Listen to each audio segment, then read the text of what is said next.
everybody. Eric coming in with the balloons. We are popping off right now. As always, it is me, XFL Jim. Ooh. Ooh. Oh, yes. Joined by the man, the myth, the legend, Eric, a.k.a. Uncle Rico, a.k.a. at ETOF21 Sports.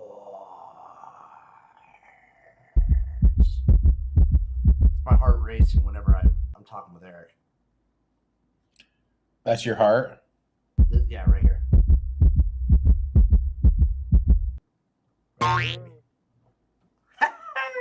Eric, we're already on to week 8 of the UFL. Obviously, we're going to talk week 7. We're going to break down week 7. But there's only 3 weeks left of the regular season of the United Football League. My, how time flies. Time flies. It's been an awesome season. It's been great football. The parity level is unmatched. I think this is the best parity we've had so far. I say that. There is a very good chance that we have 3 teams already locked into the playoffs after this week. Okay, good to know. So the UFL came out and posted, if St. Louis, DC, or Orlando, if any one of those 3 teams wins their matchup in week 8, all 3 are locked into the playoffs. Jesus. So you just need Orlando over Dallas, DC over Louisville, or St. Louis over Houston. If somehow all of those end up as losses, we're like in crazy chaos territory. Remember the good days when DC was good? You mean like 2 weeks ago? Yeah. I mean, that was just an off week. I don't think they're bad. You think DC is straight up bad now, or you think I think it was just a bad week? I think everyone's bad, Jim. You think everyone's bad? I think everyone's pretty darn competitive. I don't. You don't think these teams are competitive? I think they all suck. Why do you think that? I love pessimistic Uncle Rico. I mean, like, there's certain things like, look, how can I word this? Perez has been around the block for a while. And he's just rolling in and just laying fuckers up from the battle. That's what he does. I know, but isn't this just kind of like speaks to like the level of play, though, that someone who's done nothing can just come in and just do his thing and just like ball out? What do you mean done nothing? Like he hasn't played at all this season. That is fair, but that's like, it's just kind of that. Perez is weird like that because it's just what he does. Yeah. Like he did that in 2020. He did that in 2023. He did that honestly. The only time he started a full season was in 2024 and 25, and then 22 in the USFL. Mm-hmm. Like you remember 2023, he came in, he barely played for Vegas, and then he came in for Dallas, and they won the whole damn thing. Yeah. I mean, the dude's a baller, dude, no doubt. That's just what he does. This is like his MO. But like you see DTR come in. DTR hadn't started a game. He comes in. He looks all right, but he's throwing picks left and right. Yeah, but that's more the experience factor. He just doesn't have the experience to do everything. You know what I mean? Like, that's fair. I think Perez is just that dude. And you've already seen it, like Houston, the quarterback issues with Houston are the only thing in my mind keeping them from like being an actually good team. Houston's been so close in a ton of their games. Houston's been playing well, dude. It's just they don't have stability at quarterback. Yep, I agree with that. Like they had Deckers early on, he gets hurt. Henderson comes in, he looks good. Guess what? He gets hurt. Mm-hmm. And then Deckers comes back in. He looks all right, but he's still obviously not 100%. And John Rice Plumlee even looked pretty good in spurts. We'll get through all these games, but overall, what did you think of week 7? It was okay. I mean, my gamblers covered, which is great. 23-24, great game. Let's just get right into it. Friday, May 8th, we had the Columbus Aviators taking on the St. Louis Battlehawks. Battlehawks won pretty comfortably, 31-20.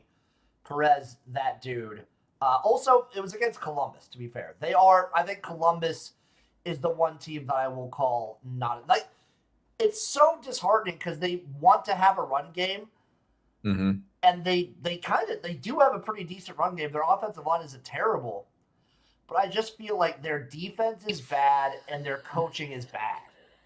Their coaching's really bad. You and I have talked about it on the stream that you do, how much they struggle and everything with their decision making and whatnot. This game they jumped out to a big 24-7 lead. Perez 16 of 30, 204, one tutty, rushing touchdown in the opening drive. Butler 3 for 77. You mentioned the quarterback issues. McLean 153, 2 touchdowns. Aviator is just going to overcome the deficit. 18,000 was announced, second lowest home crowd for St. Louis this season. That's a little bit worrisome in my eyes, but they're 5-2, and they find themselves, like you said, in a great position. Ricky Prohl is praising Perez's chemistry and poise in his debut, but I mean, this is just what he does. I mean, I feel you can put him on any team, and any team he's just kind of there. So yeah, at the very least, like no matter which team he's on, you know what Perez is going to do. He's going to raise your floor no matter what. Yeah. And I feel like for St. Louis, that's kind of what they needed. They had such chaos at the quarterback position with everyone they've tried. And Perez is just going to go out there. He's going to play decent. He's going to get you some stuff. He's going to improve throughout the season. He's going to give you stability and a nice floor. And yeah, 18,000 sucks for. I wonder how many extra Ricky Prohl bobbleheads they have. I don't know. Maybe should we email? Who could we email? That's a good question. We'll see who we can email at the UFL and if they will respond to either me or Eric. Doubtful. Well, they definitely won't. Those little bitches won't respond to me. I got ghosted 2 years ago, bro. Maybe someone else is there now. Riddle me this, okay? Email the NFL. I get my press credential. Email the NBA. I get my press credential to go to the fucking NBA Combine. Email the UFL. Nothing. Yeah, it's that old guard, which was, I think you emailed them pretty early in the offseason. I forget when you sent the email. I'm just, it's like what the fuck ever, dude. You know what I mean? Like, just fuck you, UFL. Eric is a vindictive person. And I respect that about you. I love that about you. I love that you hold grudges. I was talking with someone about it today. I was like, dude, fuck that motherfucker. They're like, why? I'm like, dude, 10 years ago. Then I just told the story. I love it. Second game of the week, Saturday, May 9th, we had Louisville taking on DC, where the Kings won 30-13. I do have one complaint about this game. That hit should not have been a penalty. You don't think so? You can't, if you're the league, you can't use that hit and use that clip on social media to drive numbers and get people to notice your league, and then also have it be a penalty. Mm-hmm. You can't be like, look at this hit. It was incredible. It was awesome. It was huge. It was a penalty. Whatever. Yeah. It's like you're cheating. It is like cheating. Blake Williams actually said something like that. Biggest upset of the season. The Kings snapped their 3-game skid. This was going to be one of the bets I gave out on the lost episode of Spring Fever from last week. You mentioned massive hit on Rodgers. Kind of lit them afire. Rodgers 9-yard TD to Tariq Black. 3 plays later, Louisville outscored them 27-0 after that hit. Rodgers finished 17 for 26, 201, 2 tutties. Kings rushed for 145 yards. Look at Jordan, 353, 2 touchdowns, but also had 2 INTs, was sacked 4 times. And then looking, attendance only 79,000. Again, 7,900. 7,900. Sorry, 7,900. Those 79,000. I don't know if people are sitting on top of each other in Audi. Yeah. So, yeah. You could tell on the sidelines the way DC was looking. They were just not in this game from the jump. It felt like they were just they had no energy. They had no fight. It was rough. Now, some people are saying, and I'm not saying Eric, but some people out there are saying we'll call them the hashtag UFL rigged crowd. The UFL, the league wanted DC to lose this so that there's more teams alive for the playoffs. You know what? I wouldn't put anything past old Mikey.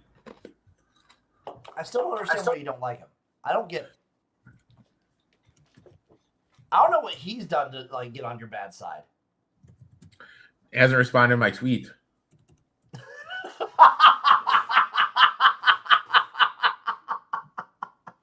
You know. Oh, he is. He definitely is. He's 100% watching the Pistons. I got him on the. I got them and Oakland A's going on the side screens, dude. I'm locked in. He is locked the hell in. Louisville, Chandler Rogers. This is a great game. They got to do it at home. Yeah. They got to do it at home for the crowd. And then I'll believe. Then my future will be. I'll be way more confident in my future if they can win one game at home. The Saturday night game, Dallas, Birmingham, game of the weekend, in my opinion. The Stallions win 21-17 in overtime.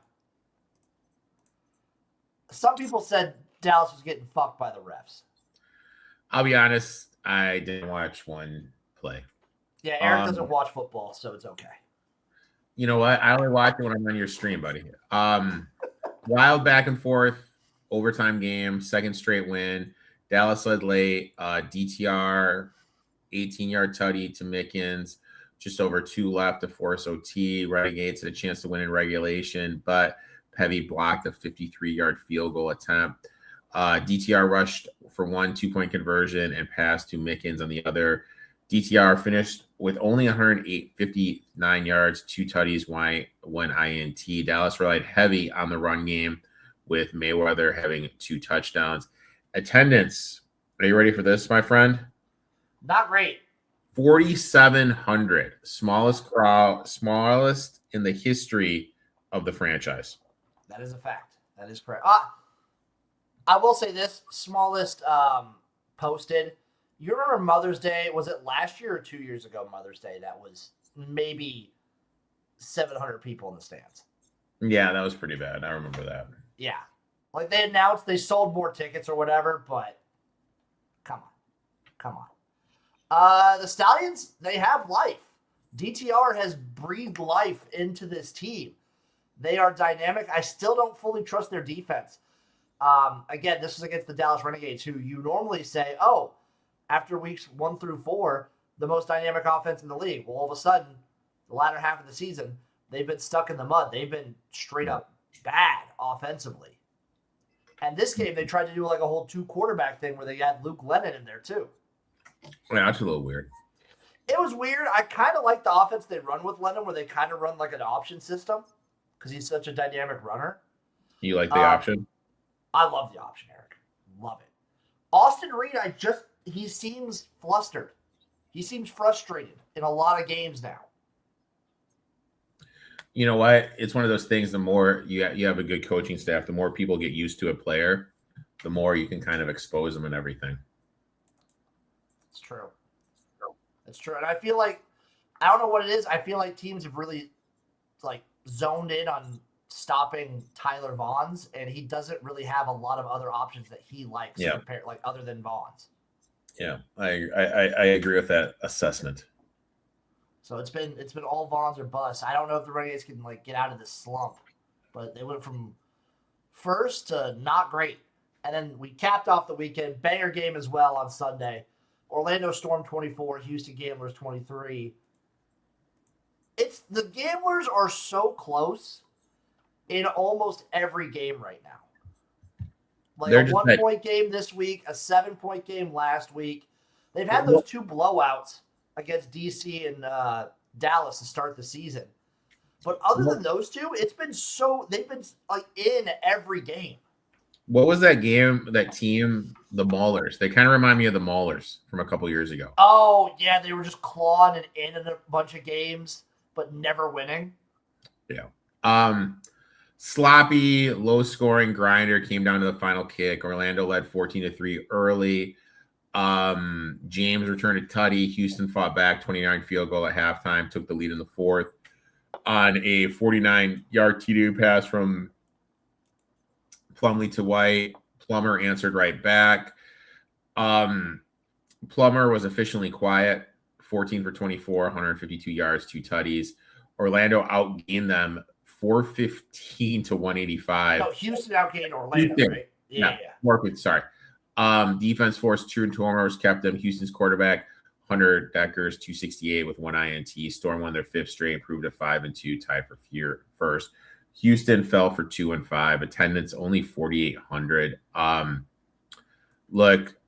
Smallest crowd of the year for Houston per league observers. There's a real issue, dude. I have no idea what the fuck they can do for anything. So this is like a classic stats-wise, classic XFL 2023 game where Houston didn't just lead. Houston dominated the yards. They won the time of possession, and they lose the game. Yeah. Classic. Eric, do you want to talk crowds now? Yeah, overall, 30,000 people in attendance across the 4 games. St. Louis league average dipped below 10,000 for the first time since 26. I have no viewership numbers. Real quickly though, offensive player of the week, Perez. Defensive player of the week, James from Orlando. Special teams player of the week, Jaden Prebley from the Birmingham Stallions. So what Eric meant was like this is the first time that the overall average attendance dipped below 10,000 in a week where the St. Louis Battlehawks are playing. Correct. Yes. So I have the TV numbers. I had it for one of the games. The only one that I could find. Fox, like we just know what the Friday Night Fox game is going to be. Yeah. It's going to be like anywhere between 650 and like 720,000 people. Mm-hmm. That's just what it is. It's no matter what at this point. The only other one that I saw, let's see if I can find it. I think it was the Saturday night ESPN game? Because they only do primetime games. So like we don't get the Saturday day one. Yeah. And we'll probably get Sundays. Let me see. I had it here. But I lost it maybe. It wasn't a ton. It was like maybe 300-some thousand, exactly the same time on ESPN. The exact same time the NBA and NHL were going on. And I mean, like, there could be 2 Game 7s on Sunday in the NBA. Yeah. Like I mean, if that's I'm sorry? This coming Sunday, right? Yeah, there could be 2 Game 7s. Yeah, but the game this Sunday it's at noon. Oh, okay. That's not bad then. Yeah, it's only one game on Sunday. It's at noon. Not bad. But I think we've had multiple ABC games crack a mill. Okay. So TV numbers have been up. And obviously, crowd sizes have been down. I think what's better that ABC games would be doing if fucking Chicago, ABC 7 and here in Chicago would actually show the games. I know, right? That's actually insane. You know. That's insane. So do you have any takes for the crowd sizes? You know, they're going to have to do something. I mean, they're probably going to have to look at if they're really serious about it, they're going to have to look at the MLS model, what they did, getting neighborhood bars around and running promotions with them. I just don't know if Pin Dick Mike would be willing to do that, though. I don't see why not. I feel like it is something. I don't know if it's something you can fix mid-season. I mean, I think you can. I mean, like, hypothetically, like, if you do a thing where you're going to get, like, okay, hey, you go to the Gamblers game. After the game, you come in. We'll give you a free appetizer if you show proof. You know, some shit like that. That would be or safe. like, Or like, you know what these NBA teams do? Like, hey, if this happens, if the person misses misses back-to-back free throws, show proof of ticket, you can get free whatever. You know what I mean? Like just shit like that. Stuff like that's great. If a team misses an extra point, you get a free beer. If a team misses, you know what I mean? Or 5% off an appetizer. You know what I mean? I would probably make it food because the markup for food is like so much. You can't really give away free alcohol, but like you're a bar, hey, 50% off an app if they miss an extra point. Yeah, something like that would be so easy to do. And it helps the local businesses. Something like for every interception thrown is 10% off. Yep. Just something like that. I think the crowds are probably it obviously varies market to market. I do think some of these are like threefold. Mm-hmm. Number one, overall in my mind, spring football is not a new thing. Like, it's lost the new factor. It's lost the gimmicky new factor. It's not what spring football is anymore. 2020 and even in like 22 and 23, these are new leagues. These are new things happening. They're brand new. People are excited. Like you can get, it's like, oh, this is fun. This is a new thing. Cool. Well, guess what? We've had 6 years now of spring football being like a thing in people's minds. Yeah. It's not new. So you got to figure out something else. Number two, in my mind, tickets are too expensive. And going to the UFL games are too expensive for what they are. This is spring football. Affordability should be front and center of everything. There is no reason why tickets to any of these markets should be over $100. Oh, 155%. There is no reason that should be the case. The only way, I saw someone post this on Reddit, and it was a great idea. This is kind of what you were saying, Eric.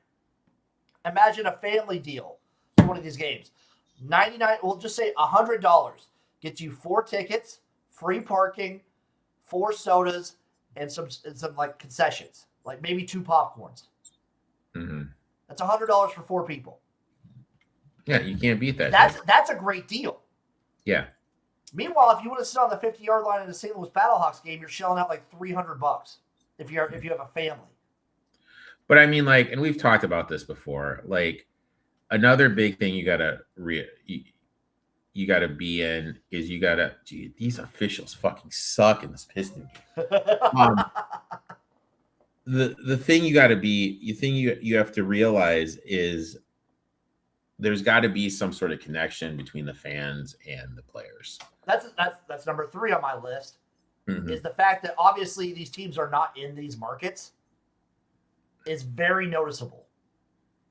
Yeah. It's so noticeable. There's not really a real connection with the teams. And whether that's because the teams aren't in market, I think that's a big factor for it. But the local marketing has not been good.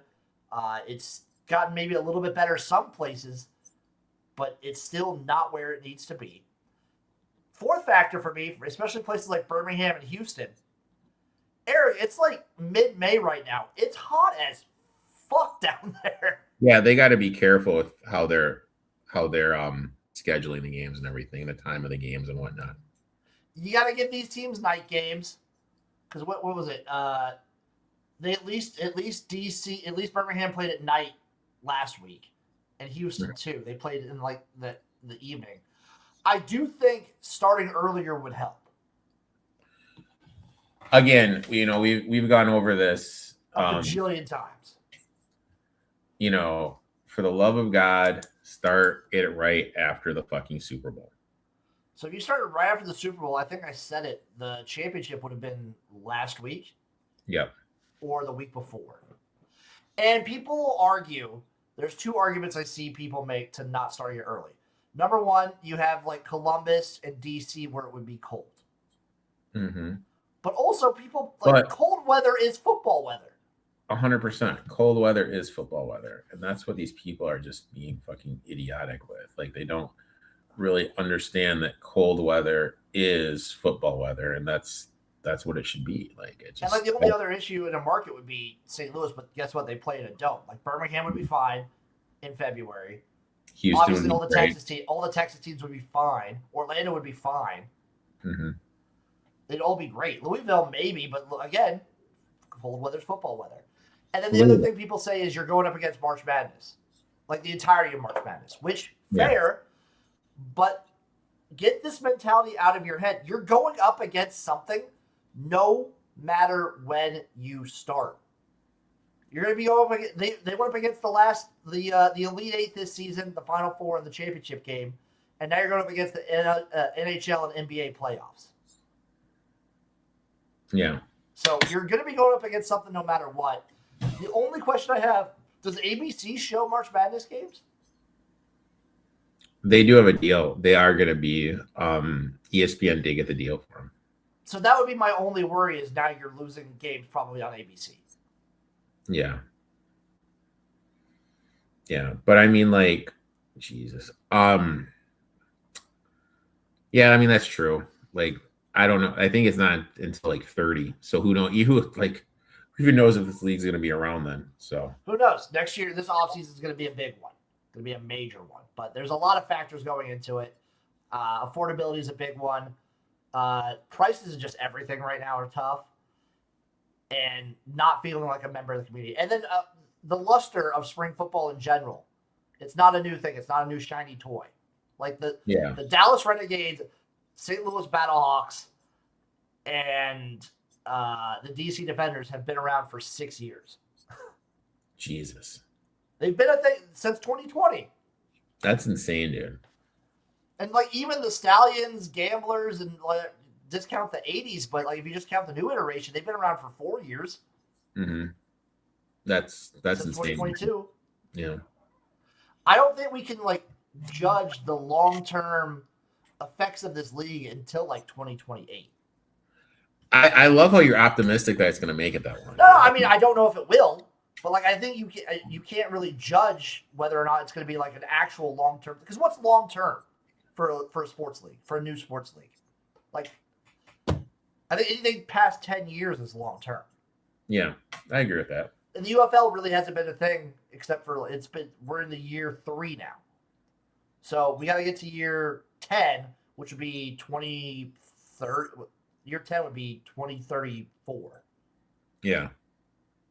So I'd say like give it to 2028 if it's still going on. See what incremental improvement or whatever. If this is just what the baseline is, fine. It depends on what the networks think. Mm-hmm.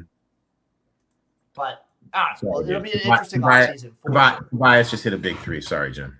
Oh, congrats, Eric. Eric, you're winning this game. Dude, Jim, don't fucking say that. Dude. I already said it earlier. I live bet you guys. Also, shout out Boz. Shout out my Boz. Eric, are you ready to look ahead to week 8? Yeah. Any other takes on the season so far? I think the parity has been awesome. I do appreciate that they scrapped divisions. Yeah, you like that? I think it's okay. I like that just because, like, if we had divisions, I feel like the playoffs would already be set in stone right now. You'd have 2 teams atop each division, like, bye it away. Because you'd have the East with, like, DC and Orlando. The West would just be St. Louis and one other team. I mean, up by 7. Let's have our backup 2-way guard just fucking try to shoot a 3, dude. Like, what the fuck are we fucking doing here, dude? Moving on to week 8, Eric. Friday night. Jim, I'm telling you. God, Jim, you cursed them, dude. You cursed them. No. You cursed Friday them. Friday night on Fox. Eric, I already made the live bet. I know, but you fucking cursed them, dude. My 3.5 is dead, dude. No. Well, I just need him to win for my live bet. All right. Oh, my God. Friday night on Fox, baby. Friday Night Football. We have the Orlando Storm versus the Dallas Renegades. Renegades 1.5-point favorites in this matchup. How are you not total is 45.5 plus 105 on the money line. Renegades, this is a bounce back, must win for the playoff hopes, control their destiny. If they run the table or go 3-1 down the stretch, they're in. A 3-4 team at home with 4 straight losses. Classic desperation bounce back spot. Austin Reed is struggling, but he has shown their big playability. Jesus Christ, Jim, you fucking curse this like no fucking else, dude. You curse this like no fucking else, dude. It is Austin Reed, Vaughn. It is Austin Reed. Dallas, talented skill group. They need to get Tyler Bonds involved. I just think this is a huge bounce back spot. You know, you look at the Storm, they're 3-0 on the road. They just scrapped by Houston. I love fading teams coming off back-to-back road games. So I'll take the spot here. UFL can be tricky in these spots. So I'll take the Renegades -1.5. I think this is a situation where Uncle Rico plays the Renegades or like a team in the Renegades position. Oh my God. Almost 10 times out of 10. Yeah. For 100% sure. Sorry. This is like you could get rid of the names of the teams. You're playing that 100% of the time. Again, I want chaos. I want pure chaos. I'm going to go Renegades. I'm going to live bet them probably. I don't like the -1.5. I potentially. Also, Orlando's been playing with their food. They might be sneaky frauds. So I'm going to live bet Dallas. They might go down early. I'm also going to bet the over 45.5 in Storm Renegades. But live bet Dallas. I think I can get them plus money if I get lucky. Moving into Saturday, baby. Another doubleheader on Saturday. Starting us off Saturday morning. DC Defenders, Louisville Kings. They're running it back in Louisville this time. The Defenders are 6-point favorites on the road in Louisville. Over under 45.5 plus 250 on the money line for the Kings. Kings, the only team that's actually like consistently had good crowds. And it sucks for them because they haven't won at home. I got nothing in this game. Dude, they're going to lose this game, dude. You fucking totally jinxed them by saying that. The game's now fucking tied. My +3.5 is dead. Eric. You totally fucking jinxed them, dude. Totally fucking jinxed them, dude. I mean, the season's over. It's all over. Oh, dude, I'm telling you. Dead. If they lose this game, they're not going to fucking Cleveland they're not going to be able to win that game 6, dude. You don't think so? You don't believe in your boys? Not on the road, no, man. No chance. Kings coming off of a nice dominating win against DC. DC did play their worst game of the season by far, in my opinion. I'm just betting the over in this game too. I think DC's offense bounces back. I think we see points. I want chaos, so I will obviously be rooting for Louisville. 6 is a good amount of points. This defense can keep them in games. But at home, it's so hard to take a team that's just been so bad at home. After the win they just had too. So I'm just going to bet the over. I'm going to be rooting for Louisville. I want it so bad. I want the Kings to get that win. Saturday night, Houston Gamblers, St. Louis Battlehawks. Battlehawks 7.5-point favorites here in the Battle Dome. Totals 44.5 plus 310 on the money line for the Gamblers. Nothing, Eric? I took the Gamblers. They've just lost to Orlando, gained them offensively, strong rushing attack. I just don't think St. Louis is a blowout machine. I think it's a selling point. I think people are getting more tape on Perez. You just take away Butler. I think they're able to keep this game. If Houston can control the turnovers, they're due for some positive turnover aggression. Public is going to hammer St. Louis. I'll take the Gamblers here. I think what you do is exactly take the Gamblers. The 7.5 is too many points for a team that's been like a covering machine. They've been in almost every game. They've been so close. They've been so close. I'm not going to touch the money line. They didn't call up that fucking foul there? Too many points, damn it. Too many points. Like, Detroit is getting hosed on their own fucking court. In what world is that not a fucking foul? Is the league anti-Detroit? Dude, I mean, I don't know if the league's anti-Detroit, but this is a fucking joke, dude. These fucking calls, the association have something against the Pistons? Finally, Sunday, baby. Harris got shoved in the back and going up for an offensive rebound, not called. They're going to win this at the buzzer, dude. I'm going to be so fucking pissed. If that happens, I'm probably going to drop off. That's fair. I kind of want to see Eric get so mad. 22 fouls. 22 fouls. 22 to 14. 20 to the best defensive team in the league. 22 fouls. If I'm Bickerstaff, I am running my mouth like no other. You risking it. You maybe is Uncle Rico potentially getting attacked? I mean, I would. You got to do something, dude. I like it. I like the gumption. I like the fire that you show. That was Last a foul game. right there. They didn't fucking call it. Sunday afternoon. Stallions Aviators. The Birmingham Stallions are 3.5-point favorites at home. Totals 45.5 plus 160 on the money line for the Aviators. I feel like your head should say Aviators, but I just can't get behind the coaching of this team. I cannot. With how bad the coaching is, there's no way you can. You cannot bet this team. I'm gonna actually bet the Stallions minus 3.5. I'm gonna do it. Give it to me. So I am on the Renegade Storm over 45.5. Defenders Kings over 45.5. The Gamblers plus 7.5, and the Stallions minus 3.5. I'm just on the Renegades minus 1.5 and the Gamblers plus 7.5. Why don't you bring up our parlay for the people? I do have the parlay for the people, brought to you by Royal Retros. Make sure you go to Royal Retros to get some UFL merch, USFL merch, or XFL merch, CFL merch. They have it all over on Royal Retros. Promo code SPRINGFEVER, all one word, all caps, for 10% off at checkout.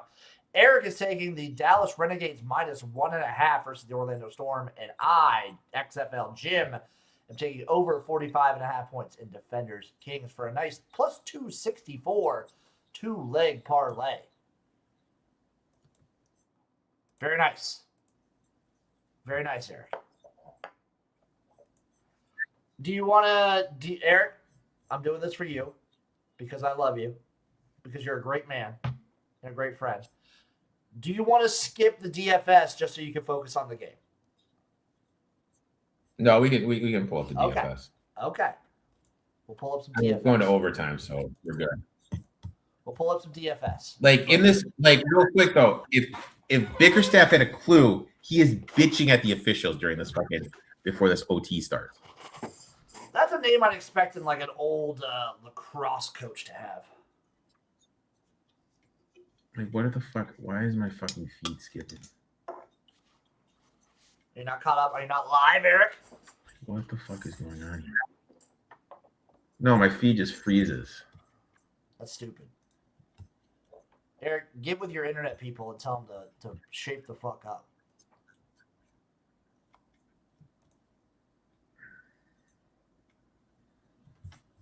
Okay. We are ready to go for the DFS, baby. What quarterback do I want? What quarterback do I need? All right, what's the quarterback you think balls out? I mean, it's against Columbus. Do we just take DTR? Obviously, you don't want Chandler Rogers because of the game he had last week. McClendon against Birmingham. Maybe Birmingham's defense is like not great right now either. Austin Reed bounce back.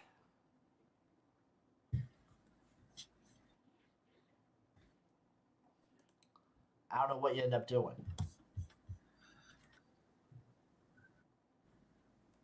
What do you think, Eric?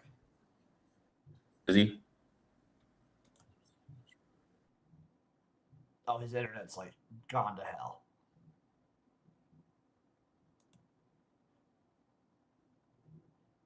Oh, look at that. Ain't that just oh, and he disappears. Okay. So I'm running the ship now, baby. And we are taking DTR. And as the running back situation, we are going to take this one's tough. This one is tough. I think we are going to take, I don't want to double with the, okay, we're actually going to wide receiver combo here. We're going to get Mickens in there. There's your combo right there, DTR Mickens. Running back, I'm going to actually look to DC, and we're going to take, Jackson's still pretty pricey.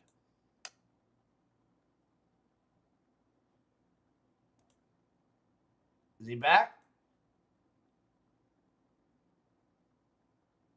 No. I'm going to take. We're going to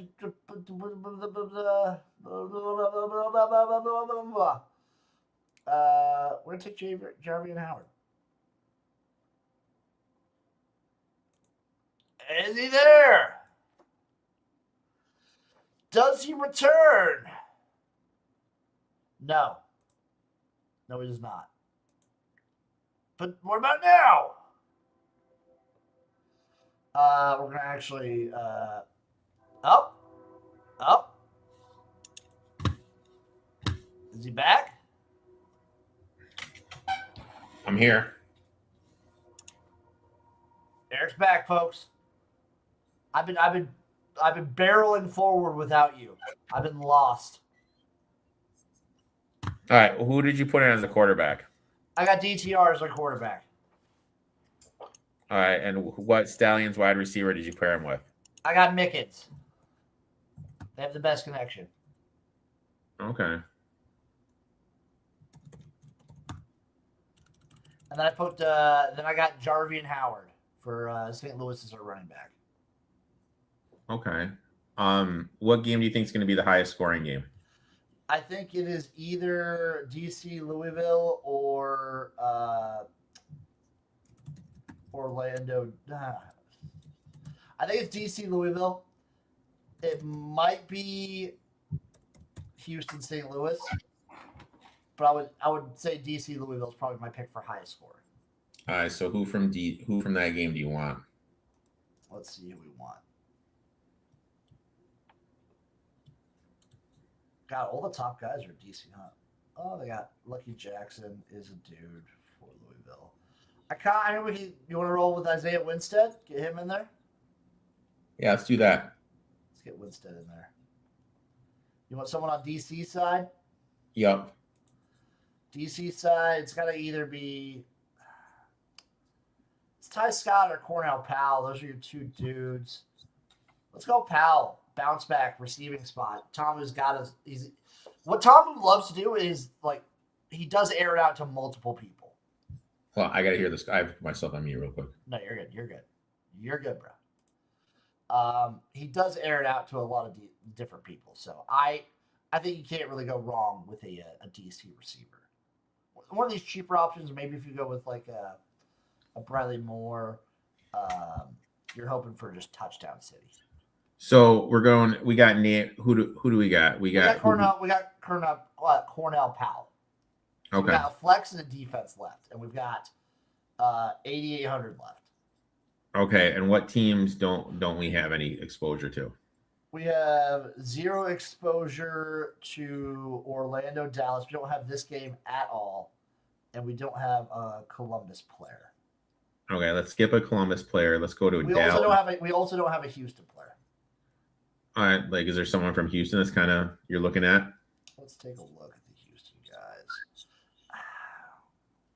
Houston's tough because they like to spread it around, and also he's a little turnover happy. I want to go Kirkland in my head, but also he's had some drop issues this season. Okay. Let's go Kirkland. I go Kirkland. Let's take a gamble. Let's do it. I love the man. Do we have? Yeah, we do. We have enough. Why is it saying we don't have enough? Why is it red? Could he be hurt? No, it says remaining salary 8,800. He's 6,600. Well, we got to see the defenses. Maybe the defense. We don't have enough money for the defenses. Oh, for any defense? Oh, we don't. Okay. Let's grab our defense then. All right. Which offense do you think is going to struggle the most? It's hard not to say Dallas, but also Louisville potentially having a stinker after last week at home. And who does Louisville play? They're playing DC. Yeah, and DC just lost. Let's go DC's defense. DC's defense. Okay, we have 4,200 left, Eric. And who does that put us in the market for? We got to scrape the bottom of the barrel here. So we got Tyler Neville, tight end for St. Louis. Fucking dagger. Jesus Christ. How is that not a fucking foul? You know what we could do is we could get rid of Powell, take Antonio here for DC. He's extremely cheap because Jordan Tomu does love to spread it around. Oh, I like that. Take a little gamble on Antonio. Get Powell out of there. Now we have 8,100 to play with. We have almost everyone. Then we can get KJ Hamler in there for Orlando. We can't get Lucky Jackson, but we can get Badger for Orlando. We can get McFarland for Birmingham. We can get Kirkland if we want to. Mm-hmm. You want to go Kirkland still? I like Kirkland. Okay, we have 1,500 remaining. With a lineup of DTR, Jarvian Howard, Jaden Mickens, Isaiah Winstead, John Trey Kirkland, and Javon Antonio, and the DC Defenders defense. Why don't you take a picture of that and send it over to me, my friend? I will send that to you. I will send that to you right now, Eric, before I forget. That's not a fucking foul. Any other thoughts, takes you want to fire off before you curse my name for the rest of the night, and also are done talking UFL? Well, the Pistons are getting ass fucked on national television. That's my takeaway. Damn fucking Cavaliers. You don't think they can win on the road? No, it's done, dude. Like they're gonna lose by Jesus. They're gonna get blown out on Friday night. Blown out next game. They're gonna lose by 10. Brutal. I'm gonna be watching the UFL. I will be live streaming.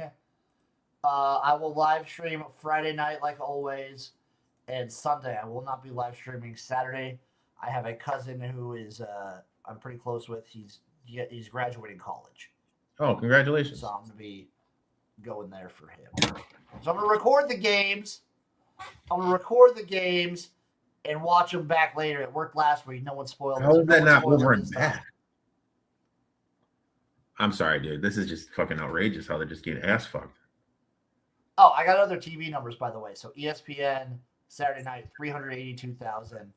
Fox Sports won, though, 478,000 on FS1. That's pretty good. Nice. Thank you, everyone, for watching. Thank you for listening. We love you, and we'll see you next time for some more Spring Fever. Kisses. Bye-bye.